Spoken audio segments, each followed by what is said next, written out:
So earlier in the month, we've had Victory Day parades in Moscow, where Uncle Vlad had one T-34 tank on display there. So I wonder where the others are. I've got a good idea. I reckon they're in a wrecking yard somewhere in the Ukraine.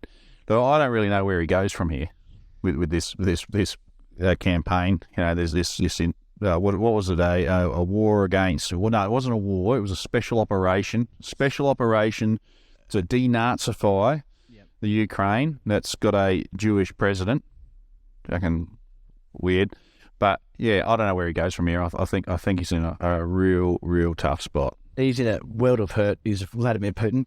But that means that we need to bring some pretty rational heads to this discussion too, because I'm not sure that Vladimir Putin's the sort of guy that you want to be back against the wall, because it doesn't matter how depleted his armed forces are. It doesn't matter how desperate he becomes as he's still tangible as a leader of that government. Yeah. If he has the access to the nuclear button, do you want to put his back to the wall to an extreme extent? Yeah. Look, he might have the nuclear football or whatever they call it in Russia, but I think there's 140 million people that want to live. Yep. And that's the thing. That's going to be his biggest problem. Yeah, he's a fanatic in an Adolf Hitler style of fanaticism where you must all come down with me. I believe he'd think that was appropriate, but I don't think. I think most people at the top end of Russian intelligence and the Russian military would know that that's just suicide. People, and let's face it, we all want to live. And the way this works is it's not just it's a little bit more like for America. There's a nuclear football that they put the codes into and it can mandate a strike somewhere. But still have to have the Joint Chiefs though. Yes. Yeah, America's got. Yeah, they've got. I mean, yeah, if Joe decided tomorrow he wanted to nuke Canada, the Joint Chiefs would pretty quickly go, yeah, no, we're not signing off on that. So it's not quite as cut and dry. But I think, look, there's lots of dynamics to it. But I think in the Russian context, I wouldn't trust one of those missiles to get out of a silo. Yeah. They're probably half full of water, those silos. Like I wouldn't given how well they've performed on the battlefield in this conflict in Ukraine, I would not trust them to get a nuke out of a silo. No. Well, yeah. Or if it did, it'd go straight up in the air and come straight back down. The biggest stat at the moment, the biggest supply, a lot's being said about the West supply of arms to Ukraine. I think up until recently, the biggest stat there was the biggest supplier of arms to Ukraine has been Russia through their captured tanks. All the equipment that have been captured. And that's why you've seen over winter this stall on the battlefield, because there's, as you said before, there's a lot of these Russian tanks that have been put into Ukrainian garages getting ready for this counter-offensive that we're probably seeing is going to be starting, you'd think, any week. Well, I mean, they're coming. They're in spring now, so I guess coming out of the end of spring, you know, that obviously the heavy armour and stuff will be able to move across the battlefield, which that's why there's really never any time in history during the winter in Russia/Soviet Union, you never win an offensive then, because everything just goes to a quagmire and turns to mud. So you always wait for the spring and the summer where your heavy armour can move across the battlefield, and that's essentially what probably both sides are waiting for is that opportunity where they can actually move heavy armour across the battlefield. You look at the supply lines. So what we saw last year was Russia could not coordinate themselves in a way that they could get their supply lines correct. Imagine with what is, we can say what we want now, but one of the biggest spenders on arms in the world being Russia, they still, in a good summer period, could not get their supply lines right. They're going to be doing it in winter. No. And look, I've been, obviously having a bit of ex-military experience myself. You know, I've always find these sorts of conflicts interesting, and you sort of monitor it. And I've got to tell you, 12 months ago, if you had said that this battle or this war would be where it is now, I'd have said you're absolutely on drugs. Like, there is no way I would have thought in a million years that Russia, just with their sheer might of heavy armour and sheer number of troops, would have been able to roll Ukraine in a matter of weeks. Yeah. Now, I'm not saying that Russia's this super villain in this either. Like, yeah, they started the war, that they're at fault. But Ukraine, I mean, there's a long history behind this. And yeah, Ukraine's no saint either. But I think no one predicted this. No one predicted that the Ukrainians would stand up like they have. Yeah. And I think no one predicted either that NATO and the United States would have found such a great place to recycle their old crap and send it to Ukraine to get rid of so they can get new equipment. Yep. Which is what we're seeing. Yeah. Well, you remember day 2, that we see this footage of, I think it was a CNN reporter that was sitting just in the outskirts of Kiev. Yep. It was the closest military air base there, and he was going to interview these people to say, where are the Russians? Do you think the Russians are coming? And they said, no, we are the Russians. And that was day 2, right on the edge of Kiev, the biggest airfield there. Yeah. Everyone at that stage said, this is over. Yeah, that's right. I thought, okay, how long till Zelensky evacuates to Germany or whatever? That's what I was expecting. But again, they started their offensive in late February. Yeah. It was still wet. They were coming out of winter. It was like just everything about it was wrong. Yeah. Like the timing was wrong. You shouldn't have started your offensive then. He basically all of the heavy armour got stowed in and bogged down for months on end on the way into Kiev, on the way into outside of the Donbass and all those areas where they were moving forward, and it was terrible. It's just like you couldn't think of anything worse. Now in hindsight as well, you look at it and go, like the planning and everything behind it, it's a catastrophe.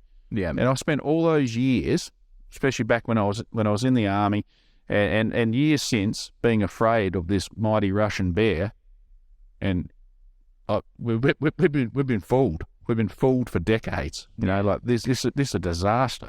And we've seen subsequently every Western leader travel to Ukraine and almost bragging of what they've done as a country to supply the arms. Yeah. The reality is, in those early days of war, there was not the amount of supply coming. There was a bit, but you can still remember those early days. That's why Russia were in it. Yeah. That's why they were still in it, and until the West went, all right. Like I said, it might be a bit cynical of me, but I think it's pretty close to the mark. Countries like Poland, countries like Italy and Spain went, and Czechoslovakia, or the old Czechoslovakia, Romania, Hungary went. We've got all this old Soviet era crap. With this an opportunity for us to buy Abrams tanks. This is an opportunity for us to buy F-35 fighters and get rid of our old MiGs. Yep. And we're gonna give them to the Ukraine, and we're gonna look like saints for doing it. And in exchange, we're gonna get subsidised by the United States and get all new equipment that we should have been buying for the last 30 years. So it's kind of a win for Eastern Europe, or I guess the democracies in Eastern Europe are having a massive win out of this because they're suddenly getting this modernised military now because all their old crap's getting sent to the Ukraine. Which, to be fair, is only going to be good for world peace. Modifying their armies to bring into the 21st century, it's going to be a good stability structure when you're going to see governments like the Russian government trying to expand. But you've got to think back. Yep. Back to those first couple of weeks in Ukraine when everyone was still saying, oh, is Russia going to invade? Are they not? And there was this speculation that, no, they're just bluffing.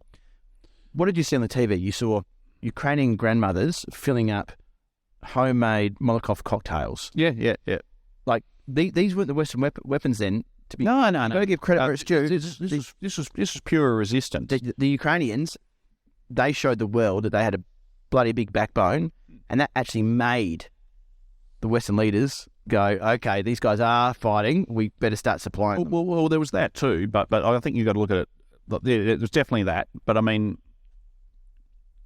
I really think it just highlights just how good American equipment is, how good Western equipment is, because you look at your country with 40 million people, Ukraine, and the Russians thought they'd roll in. I guarantee everything that would have been going on in the Kremlin, they would have thought they'd been rolling it in a fortnight, and Vlad would have been in Kiev shaking hands with whoever his puppet is he's put in.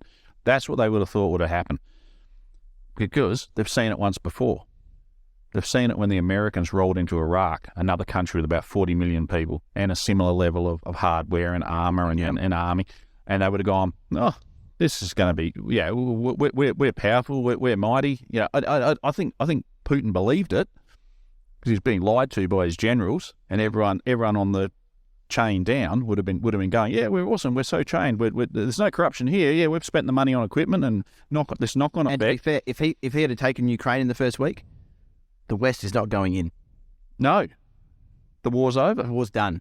There's no supplies coming. If he takes Ukraine the first couple of weeks of that war, that is done. Everyone's going, redraw the maps. There would have been a resistance, but the resistance would have, that wouldn't have been sexy enough for CNN after a couple of weeks, and you had never heard about it again. Yeah. And look, I think the reality is, if he was successful, he would have gone Finland next. So he's always had a gripe about Finland. Now he's got Belarus there too. Yeah, which is basically a puppet. It's a Russian puppet state. Russian puppet state. So, but I think if he had been successful, he would have gone Finland next. He wouldn't have gone the Baltic states, I don't think, straight away, because it's part of NATO. Yeah. So now he's got his worst nightmare. Now Finland's part of NATO. So if he can't go Finland, because he goes Finland, he goes them all. That's the only reason it stopped him from going the Baltic states. It's why he went Ukraine, because he wanted to have Ukraine out of their sphere of influence. And depending on, I don't know what the exact numbers are. You hear heaps different numbers, but anywhere from 150 to 200,000 Russian troops have been killed in this conflict. And now Ukrainians say they've lost 30,000. Well, I think that's crap too. They've probably lost just as many troops, but it's a humanitarian catastrophe, really, when you look at that number of people dying for nothing, and it's just. And there's still no end in sight. I mean, they're getting some modern Western tanks and things like that now. Yeah.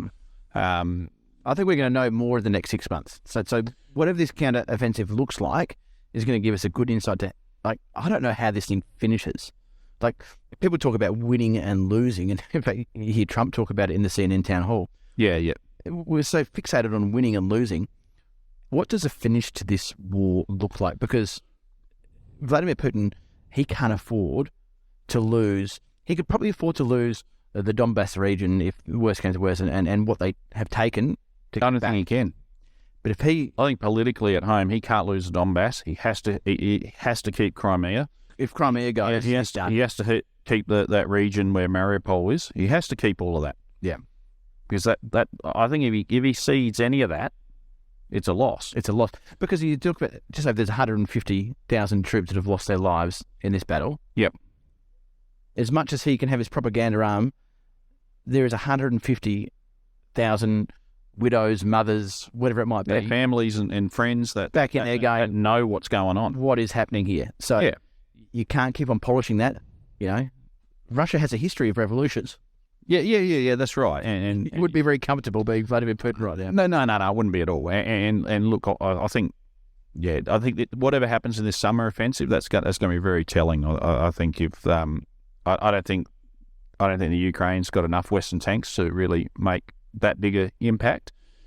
I don't know whether that's on purpose or not, but because my gut feel is I don't think the large parts of NATO really want Putin to be completely out of there either. I mean, one thing we never hear about is public opinion in Western Europe. All the polls in Germany and France suggest that more than 50% of people have sympathy for Russia more so than the Ukraine. And that's something we never hear about. That's a scary stat to hear, isn't it? Yeah, it is. But what it tells you is, I think, is that people in Europe have much closer dealings with the Ukraine know that they are corrupt. It's a corrupt state. Yeah. It's a corrupt state that was attacked by someone who's probably even more corrupt and more vicious. But this isn't Switzerland. When Putin rolled in there, he's not rolling into Switzerland or Norway like a friendly country to everyone. He's rolling into a place that is corrupt, that has persecuted ethnic Russians in the past. That's why the whole Donbass thing happened. Yep. You got to look at history. The whole Donbass thing happened, and the whole Crimean thing happened because the Ukraine government at the time banned Russian-speaking newspapers and Russian-speaking TV stations. Yeah. In an area where that's all they speak. Like, what are you trying to do to these people? You were trying to isolate these people. And that comes down to it. People look at this as a Vladimir Putin war. Yeah. But what people have to remember is there are very traditional families, just like you or I, on both sides of this. There's Russian families in Crimea that have only ever spoken Russian. Yep. That are good, decent people. They might only have access to one type of news now, and they might have different thoughts of what you would hope for in a thriving democracy. But they are so far removed from their government, like a lot of us may be from our government, that there's a personal side of these things that you're going, again, what is a winner? Because, geez, this is a complex thing when you have, as you said, these towns, all they speak is Russian. They are Russian, essentially. They're ethnically Russian, and they've just and when it was the Soviet Union, there wasn't, even though you had your own basically states within the Soviet Union, like Ukraine, Belarus, Lithuania, Latvia, and so forth, that they were still essentially all on a unity ticket. Yeah. There wasn't this divide between them. They're on a unity ticket. There was a mixture of Russian-speaking people and obviously original native-speaking people, all there, and they all got along harmoniously. As we venture away from maybe this part of the discussion, one thing it does highlight is we are fixated in the West around renewable energy. Yep. Solar, wind, hydro, whatever we can do, we'll go, this is fantastic. Let's throw money at it. Because we've got the luxury of being able to do that. We have the luxury of being able to do that. Things like the Russian war in Ukraine, they highlight to us more than anything else that you can't have these renewable technologies without a really solid baseline power, because you cut off the gas from Russia and all the renewables, all the fossil fuels from Russia. Europe is in a pretty bad position. Yeah, look, and I guess I suppose we're digressing now, but I guess the Ukraine war has highlighted just the absurdity of some people's energy worldview. And what it's really shown us is like the price of gas quadrupled in Europe. So most of Western Europe relied, well, they still do. They still rely on Russian gas to warm their homes in the winter. Yeah. Imagine you're in Germany and you're used to a €200 a quarter gas bill, and suddenly you got an €800 gas bill. It's amazing. There's just the difference it makes.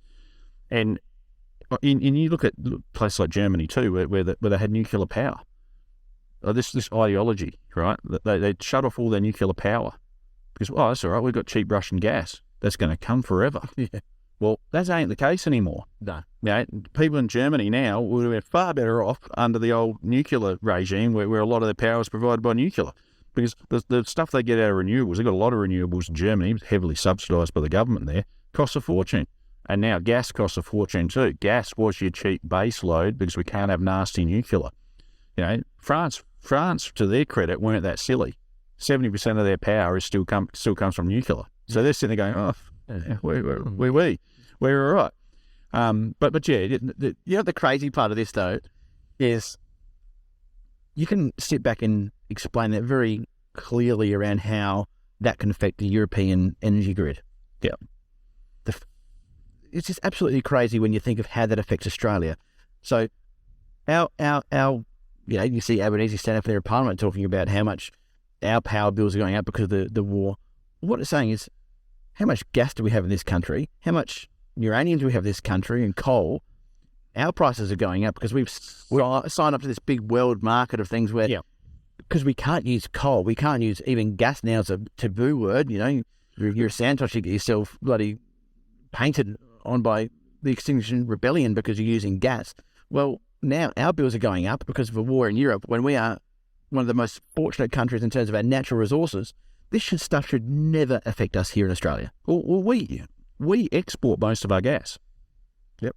It's absurd. We export it because what a lot of people don't know is pretty well Western Australia and South Australia, we're basically the only states that have serious gas electricity. Yeah. Like, you got eastern states have hardly any at all. It's really Western Australia and South Australia that have gas. The rest, and we produce enough to power most of Australia, but we export most of it to Japan. So it's an absurd situation. We export it to Japan. Same with our coal. We export, like, if we didn't have coal, I looked at the last federal budget and I went through it and I looked at how much revenue coal produced. Well, coal produced about a fifth of the budget. So imagine you took that fifth out. You know, all the taxes and royalties from coal, that's 1/5 of the federal budget. Imagine you take that out of the picture, where would we be? But no, we're not using it ourselves. We're selling it to China and India. Like, what are we doing? And we're selling it to Japan as well, and South Korea, you know, that are still making new coal-fired power plants. And what is the difference when we're going to shut down, not just stop making or having new coal mines, so coal power stations, we're going to shut down existing ones that still have good life in them. Yeah. For this ideological standpoint. It feels good. Because it feels good, but then we're going to dig it up and send it over to China for them to have the economic... And that's How is that saving the planet? that drives me nuts. It's just the hypocrisy of the whole thing is insane. Like, we can't be a first world country. The way everything is set up at the moment, where we get our taxation from, everything like that, we can't be a first world country without digging up coal, without gas, and without iron ore. They're the three main things. They're the three biggest contributors, and company tax, which most of those companies are, though, like, most of that tax is coming from those companies that mine those things. You do those four things, that's our federal budget. Yeah, individual income tax is bugger all. Right, that stuff powers Australia. Yet we demonise it. Financially, anyway. Yeah. We demonise it and we send it overseas. Yeah, it's absolutely ridiculous. But then you have these activists that say, no, we need to stop digging it out, we need to stop selling it. Those same activists are the ones that want us to spend billions and billions of dollars on all these left ideas throughout our economy anyway. So you can't have your cake and eat it too. This net zero nonsense will be going around the place. The only countries that have put themselves in a position to be net zero and actually have it in a sustainable way have got nuclear power stations. Yeah. Now, we have more uranium than anyone else. We are a very large country, very rich in uranium. Yeah. Why are we not building these things? These modular nuclear reactors that are... everyone likes to say, oh, look at Chernobyl. These are so far away from that. Yeah, and you just got to look at South Korea. South Korea's they decided 2 years ago that they were going to go down the path of nuclear. They've already got nuclear reactors, but they're going to invest more heavily 2 years ago. They got 4 new reactors coming online, which are going to produce 4 gigawatts of power. Now 4 gigawatts of power would power the whole state of South Australia for a year. So they're going to produce these, and they're going to be online by 2030. Yeah, South Korea's a first world country. They're a modern country. They're not, they're not from the dark ages. Why is it okay for them? And the thing that we have as a huge advantage over any of the European countries or South Korea, we have this huge country where we are coastal dwelling people. Yeah. We've got these big deserts that sit there doing nothing. Yeah. Oh, look, the safety around it is... the engineering of it, they need to be reasonably close to water. They have to be close to water, but you could probably... salinisation, we've got all You these... could probably have them 100, 200 k's inland. Yeah. And yeah, it costs a little bit more, obviously, because you have to have a diesel plant to supply it. But it's very safe. Yeah. There's really no risk to it at all. And the whole thing's absurd. We have to be global leaders, we have to be global citizens, and we have to do this, we have to do that. Well, what's Saudi Arabia doing? 90% of Saudi Arabia's electricity comes from oil-fired power plants. Yeah. I had this discussion with someone the other day. I won't say who it was, don't embarrass them. But they were saying, oh, yeah, but we need to teach them and we need to show them that, that there's a clean way. We need to assist Saudi Arabia in becoming renewable. And I said to this person, I said, they pay 4 cents a kilowatt for electricity. We pay 35 cents. They pay 4 cents a kilowatt, and you want to go to Saudi Arabia and we want to subsidise them going green and putting solar farms all through the desert. I know what they're going to say. They say stick that up your ass. As they should too. Yeah. It's like it's just like getting the real world guys. You know, it's just not the stuff they talk about with renewables. It's just not reality. No, well, it's ludicrous. We have a look over at American. We spoke about the CNN town hall with Donald Trump. Yeah. Gee, I tell you what, Well, that's an own goal and a half for CNN, isn't it? yeah. And don't get me wrong. If I'm in America right now, and I'd probably be a Republican, is where I'd sit politically. Oh, really? I don't think I'd be going for someone like Donald Trump. I think he's got some good policies, but he just tends to go a little bit on the fringes of what reality could be sometimes. You go, but I tell you what, if anyone thinks they can underestimate Donald Trump, that town hall would make them think again very bloody quickly. Yeah. Look, I thought when I heard it was happening, and you know, obviously who was hosting it and the whole format of it, I thought, oh God, this is a bit risky for Donald Trump. I was thinking like this is going to have gotcha moments all through it, but he smashed it out of the park.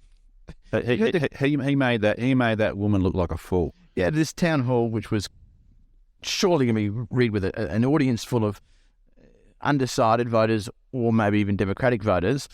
And they're halfway through, they're applauding everything he says. It was weird. It was weird for me. Like, yeah, obviously I'm closer leaning to Trump than I am what CNN's values are. But I'm looking at it going, he has just flipped this on its head. Yeah, that they would have been waiting. That Kate Collins, she would have been waiting for someone to pull the cord so it came off the air. She'd have been thinking halfway through, what the hell have I done? And on the flip side, the Democratic Party is in a terrible state right now. You've got your front runner being the current president, who is any blind Freddy can see that this guy is cognitively struggling right now, which is actually sad to see because he's old. To be fair, he's over 80 years old. I mean, you go back 30 years ago, the Joe Biden back then, the policies, you can almost brand him as a conservative. If you go back 30 years ago to today, and he's still full of shit. He's still full of shit. But he was today's standards. But he was sharp and he was engaging to a certain extent.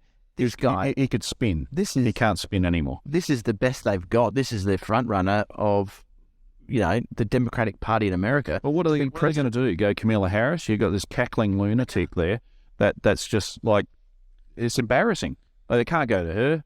As much as they would love to go down her policy way, they're smart enough to know that they give her the keys and they are not winning the election. It's just you put her in front of a camera and she can't help but cackle and get all uncomfortable and nervous. And I was Did you see that video? What's going on here? Did you see that video where she was talking about tomorrow is today tomorrow and yesterday is today yesterday? Whatever the hell was that? Who wrote your speech? Yeah, And are you reading it for the first time as you're delivering that? Because if you're not reading that as the first time, and you could have a go at your speechwriter after, oh my goodness, there's some problems there. Look, you've got to look at the front runners, right, for that potential primary that's coming up. So you're going to have Joe Biden. He's going to run because he's got nothing else to do. Yeah, that's his wife told him so. So he's going to run. I don't think Kamala Harris will go near it. Like her people will she'll stay on as vice president. She's got nowhere else to go. I wouldn't be surprised if Hillary had another crack. She's poisonous, absolutely poisonous. It'd be a disaster. But I wouldn't be surprised if she had another crack. But of the declared ones so far, the second best runner is Robert Kennedy Jr.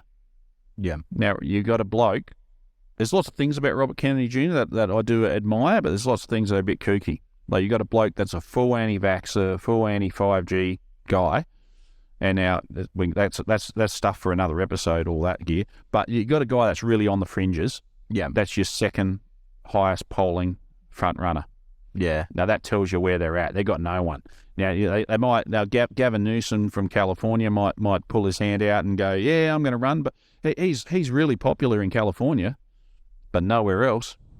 Like who have they got coming through that's going to dethrone a geriatric Biden? Well, I'm not seeing it. And what a sad place to be is the biggest thriving democracy in the world. Yeah. The current president is in a field of people that you go, who is going to take this guy? Because from within his own party, there's no one lining up. And look, the Republicans. I mean, the Republicans have their own problems. I mean, Trump. I can't see Trump not winning the nomination from here. I can't see it not happening. Like Ron DeSantis, if he's smart, well, he is smart, but if he's not super egotistical, which he probably isn't, he'll sit on the sideline for this one and just let them wreck each other. Biden and Trump, like either way, there's only one more term of either of those guys, and then go again. That's what I think. That's what I think he should do, but I don't think he will. I think he'll run. It'll be an absolute shit show, the primary between DeSantis and Trump, and you end up with Trump, and then you're going to have just a rerun of the last election, and then you're going to, no matter what happens, there's going to be people screaming the election was stolen, whether Trump wins or not. Here's the thing. So the last election, Biden-Trump, you had these two colossals of politics coming towards each other that brought out the biggest vote in American history. Yeah, but you know why it was the biggest vote in American history? Because everyone can do a postal vote. Because everyone could do a postal all of a sudden, and everyone was trapped at home. Yeah, but so they had nothing better to do. But also the country was divided. You look at the results. The country was divided. Everyone on both sides of that debate were motivated to get out and vote. If we have a replica election where you have the same two candidates, I could see it so clearly that you're going to have a record low turnout. But the Democratic voter is going to go, oh, God, as much as I don't like Trump, I don't like Biden, I'm not motivated because this guy's done. Yeah. And same, the Trump voter from last time will be going, January 6th and a couple of other things. The things that he says, I just can't, I still vote for him, but I'm not motivated to actually go out and leave work and vote on a Tuesday. Yep. That's a weird setup as well. Tuesday election. That was obviously designed way back in the day to limit the vote. It has to be voter suppression. It's not even a national holiday. In a non-compulsory election, it's not a national holiday. Yeah, come out on Tuesday. Like what working class persons that it sort of doesn't give a shit really is going to come out and vote on that Tuesday. Yeah, it's not going to happen. Yeah, it's a weird setup. But yeah, you could be right. Could be record low. Could be a record low turnout. I think low turnout kills Trump or kills the Republican. To be honest, I think they need to rally the troops. They do. Yeah, they do. Which is scary because I don't know what another 4 years of Biden would look like. I don't know if he'll live. I don't. Like that's a big call, but he's not in a good way. 4 years is a long term. You're talking 5 years from now. He'll be 85 years old by the time it's over. Yeah, he's way past nursing home stuff. You look at the great presidents of the past. The majority of them are on the closer to 45 than they are to the 80, with one major exception being probably Ronald Reagan. I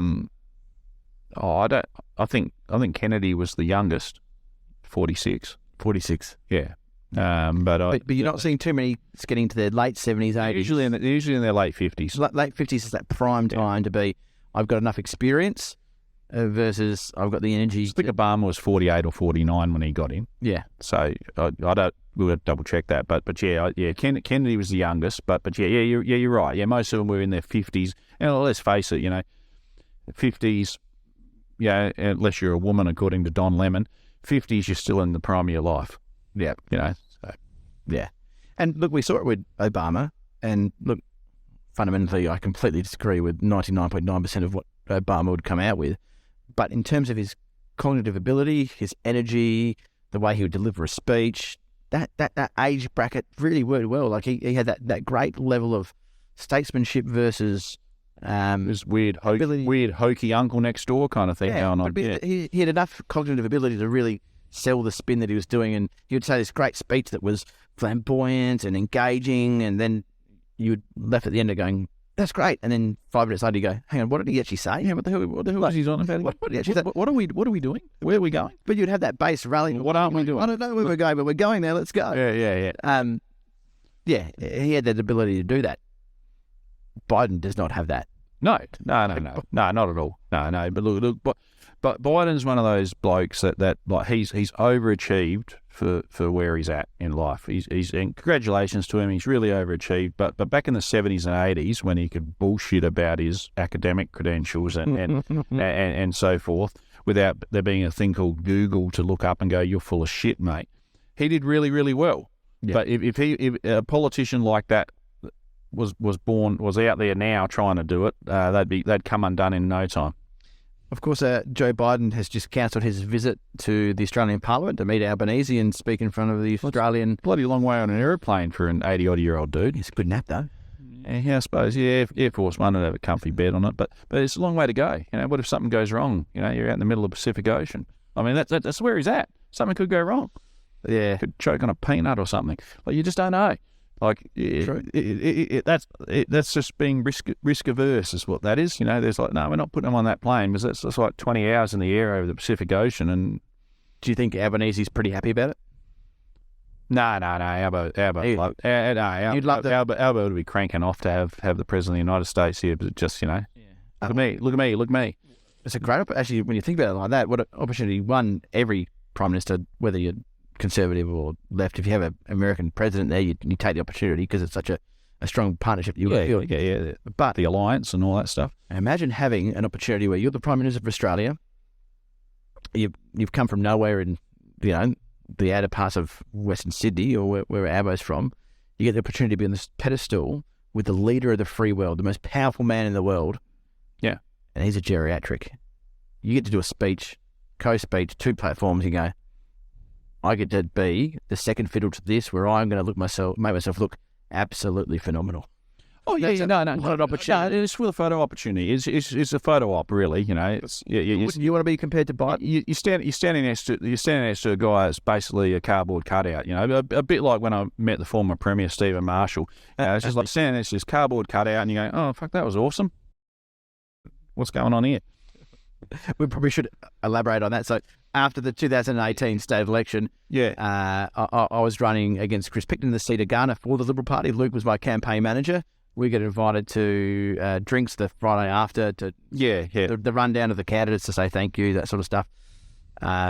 Marshall was sitting there signing bottles of wine, which was weird. We didn't want to drink the wine. We didn't want to have it for any lasting purpose. The whole event was weird. And then we ended up being in a back room at his Unley wine bar where we spent more time talking to the former Premier John Olsen.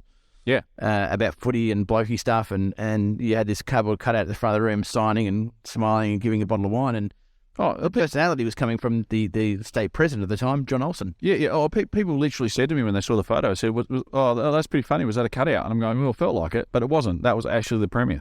So yeah, but anyway, that's a different story. But yeah, that's essentially you always, if you get an opportunity to have the US president, even if Trump was still the president, Albo would be frothing to have him here. Oh, you'd have to, because it just put you on a pedestal in world politics. I've arrived. That I am one of the big players. Yeah, one of the big players. Yeah. Geez, just funny times, isn't it? Yes. Yeah. No, it is. It is real funny times. And I think like the US elections, we've got a long way to go, but it's really probably in the next 6 months. It's basically 6 months. Within 6 months, it'll be campaign mode, and then you have 12 months of non-stop campaigning. There's nothing like it anywhere in the world. No other democracy operates that way. Yeah, now, we get pissed when we have a prime minister say it's a 6-week campaign. they've got 12 months of this. Once people have finished doing their jostling, and it's 12 months. 12 months of and campaign. Again, we get annoyed when we see it on a Stobie pole. In America, you see it on every front lawn. No, well, that's right. Well, I mean, America. I really enjoyed my time I've spent in the United States, and it's quite amazing. You drive through little towns out in the middle of nowhere, and you see election posters for the local sheriff. Yeah, election posters for the local prosecutor. You're like, oh, what election is this? It's everyone is elected. Could you imagine owning a local printing business during the election time? Oh, yeah, if you're doing core flutes. Oh, my goodness, you're making a killing. Yeah, you'd be absolutely making a creaming. Although, I wonder how many of them are local. But a lot of them get bought. It'd be pretty competitive. Made up in Mexico. but all the same. There's every little town you go into, there's an election. Doesn't matter what time of year it is. There's an election for something. Oh, the economy of a democracy in America is probably the largest as well. Yeah. It's nuts. Like I said, everyone down to the school board, everyone's elected. That's Yeah. crazy. Yeah. Governing council is the thing in our country where parents rock up and they tend not to rock up because they think they might get it on the school committee, where in America is this, Oh, no, it's a you put your hand up in a campaign and there could be... Yeah, and you've got to know your ideology. You've got to know what party you're a member of, what you're a registered voter for. That's all a big deal. Oh, my goodness. Yeah, It's a different world, isn't it? it is. It's completely different over there. And I tell you what, people that talk about, and you see Albo's got a minister for it, Australia becoming a republic, be very careful what you ask for. And look, you hear the left criticise John Howard. Yeah. Because when he was Prime Minister and we had the referendum, that they say, oh, he changed the question. It wasn't if you want to be a republic or not, it's what republic you What want. model you want? Yeah. Yeah, no, it was a stroke of genius. But it's also, It was a stroke of genius. He didn't want a republic. and So- it was a stroke of genius, but also, It should have been a straight yes and no with a follow-up referendum. That's what it should have been. Yeah. The model. yeah, That's really what it should have been. Yeah. But it was a stroke of genius. Yeah. Mind you, with the Voice referendum coming up here, that would be also, Albo's done exactly the same thing. but it should be the opposite. But he's it's going to be negative to Albo because he's made it look complicated. He's basically loaded it with two questions, which are going to not be the same outcome. He's not learnt the lesson of history. He should have loaded up two referendums. The first one, do you want a First Nations voice to Parliament there? And the second question, Constitutional recognition is what the first one should have been, and then awesome. Well, we're all feeling good about this. Then follow up with the other one. Yeah. But no, he's gone, I can't win with the other one. I've got to go with the feel good thing of let's recognise Indigenous people in the Constitution, even though no other race or culture is recognised. It's just Australian people. But let's recognise one group of Australians in particular for feel good factor. And I'll tell that you we're one going to ride on that. the one stat that we would never get, you might get it in a little bit of polling if anyone's brave enough, but you definitely won't get it in the final result as a stat, as a breakdown. How many Aboriginal Australians are going to vote no? I think there's a bigger... I think a majority. I think there's a big number in there that are going, what is this crazy white people trying to tell us to do? I know, like just in the sporting clubs I'm involved with, we've got quite a few Indigenous players, and I don't think any of them are voting yes. They're actually quite negative about it, and it's not because of how it's been sold or how it's been presented. Ultimately, I think the grievance for them is that they see it as being yet another bureaucracy that is going to do nothing for them. Whereas they really want far more, a bit more like Lydia Thorpe's way of thinking. They actually want treaty and they want more. So they're looking at this as this tokenistic thing that's going to just fill the coffers of the same old people from their community that aren't really engaged with them anyway. Yeah. And that's what they're pissed about, and that's why I think a lot of them will vote no. A lot of people compare now, as the old saying goes, when America sneezes, Australia catches the cold. Yeah. You look at the African American, and some of the things that happen there that are happening now. Yep. You can't compare Aboriginal Australians to African Americans. You could have a better to Indian Americans would be a more like for like term. Yeah. But it seems like anything that we do in America, Black Lives Matter, all these things that come out, we replicate. No, where's that gone? That's that's died a quick death, hasn't it? You don't see much about Black Lives Matter anymore. No, you don't. They're too busy spending all the money they got. Well, there's a fantastic documentary from the Daily Wire on that. Yeah. Have you ever seen that one? Yeah. Same. Oh, yeah. You go, this is the best example of people and good-hearted people giving their own hard-earned money to a cause that they believe in. To get involved with, to basically allow a whole heap of people at the top of the tree to live a life of luxury. Yeah. And it's just shameful. That gets exposed and these people go into their little cocoons and they take what they've already got. Yeah. Back to Millions and millions of dollars. back to their mansions. Yeah. And Yeah. where Black lives still matter. Yeah. Oh, craziness. Yeah. But that replicates itself in Australia almost overnight now. Yeah, it does. Yeah. With social media, TikTok, and things like that, it's just like it's just. And we're not about we've. Doesn't matter if you're on the left or on the right. We always should remind ourselves that here we are not America. We are so different in a whole bunch of different ways. Yeah, we are. Yeah, we were very different. I mean, we're similar in lots of ways. We're similar. We're similar socially. a lot. That's what I found being over there. Like, I mean, there's little quirks and things that are very different, obviously, but the really like our core value systems and things that are important to us, like at a family and neighbourhood level, are very similar. Yep. But yeah, they're at their next level once it goes to activism and things like that, which we're becoming that way as well. Yeah. Everyone's an activist. Everyone's involved in their PTA over there. Everyone wants to be heard, whereas we're not quite there yet. Most of us we've still got a large percentage of us are quite Australian still. Yeah. Yeah. Whereas over there's no quite Americans. Yeah. I've never met one. No, I've never met a quite American. They want to be they want to be heard. Yeah. Yeah. No, perfect. All right. As always, Done. job. Yeah. No worries at all.